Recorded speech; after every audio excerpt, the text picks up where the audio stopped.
So what are MEPs for? Well, I'll tell you. MEPs are here to vote, and to vote often and to vote regularly. Sometimes we vote up to 450 times in the space of 80 minutes. Now, I have to confess, hands up, I don't know what's going on half the time. I haven't even read all of the documents, so massive are they. Now, it could be that my fellow MEPs down there are all Albert Einsteins and all absolutely understand what's going on. But I suspect that's not the case. In fact, it's rather like paying monkeys, because what happens is the civil servants draw up the list, and if it's vote number 58 and the piece of paper says vote yes, you vote yes, and if it's number 59 and it says vote no, you vote no. It is an absolute farce. It is a complete sham masquerading as democracy. Okay. In 15 minutes' time, we have to go down to the European Parliament and to fulfil our function as members of the European Parliament, which means we have to vote. So what we're about to do now is, with our assistants, who've done a massive amount of reading and work behind the scenes, they are effectively going to tell us what to do. Look how many votes there are. What have we got? Yeah. So there's about, in fact, now look at that. This is a classic example of EU voting.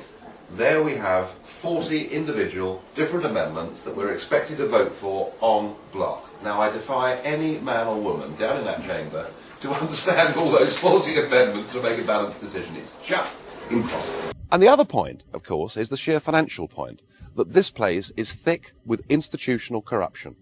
You could now buy a cheap airline ticket to come to Strasbourg for about £45 return.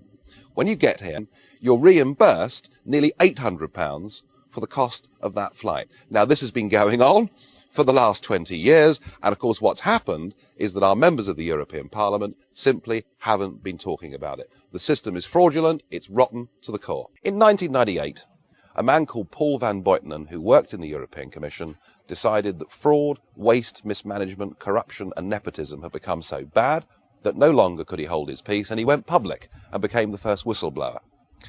It turned out that in fact all of his claims were right, and the entire European Commission were forced to resign in disgrace. The president of that commission, Jacques Santer, is now here as a member of the European Parliament for Luxembourg. And Commissioner Kinnock, who was one of the 20 that had to resign, is now a vice president of the European Union and has been put in charge of sorting out fraud. Well, how well has he done? Well, there's now another whistleblower. Her name's Marta Andreasen. She went to Commissioner Kinnock. She said, look, I'm sorry, Commissioner Kinnock, but I cannot sign off these accounts. You're using a cash-based system. You're not using double-entry bookkeeping, which incidentally was invented in the late 14th century. She said, I cannot sign off these accounts as being a true and accurate record of the EU's finances, and for her trouble, she's been suspended pending an investigation. Everybody talks about reforming fraud within the European Union. I think this whole system is so rotten that it's now unreformable. There's been a great debate going on for the last 5 years about the supposed benefits of the single currency. We're told that business needs it, and we're told above all that it's good for jobs. Well, how's it working out 3 years down the road? Well, in Germany, just 2 miles across the border, there are now 4.6 million people unemployed. They are experiencing exactly what we experienced during ERM back in the early 1990s. They cannot set their own interest rates to set their own economy. And the great risk of joining the euro is that you can finish up totally out of sync with the rest of the European economy, and there's nothing that your democratically elected government can do to alter it. Well, today the European Parliament has voted on the admission of 10 new member states. I have to tell you that I was one of only 22 members of a House out of 626 that voted for those countries not to join. I did so not just because it would save the British taxpayer a great deal of money if they didn't join.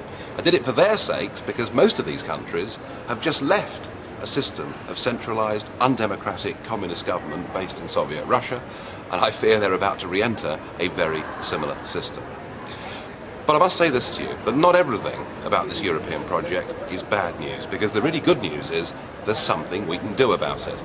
If we want to, and all we need is the political will, a British Parliament at any moment in time can vote for us to have an amicable divorce from this corrupt club. We can then renegotiate a genuine free trade agreement, which is what we thought we'd signed up to in the first place. And even over here, commissioners like Kinnock and Patton and luminaries such as Giscard d'Estaing say that if Britain doesn't want to be part of this full political union at which they're attempting, we can, if we want, get out of it and renegotiate a free trade deal. We don't need to be in the EU to trade with the EU.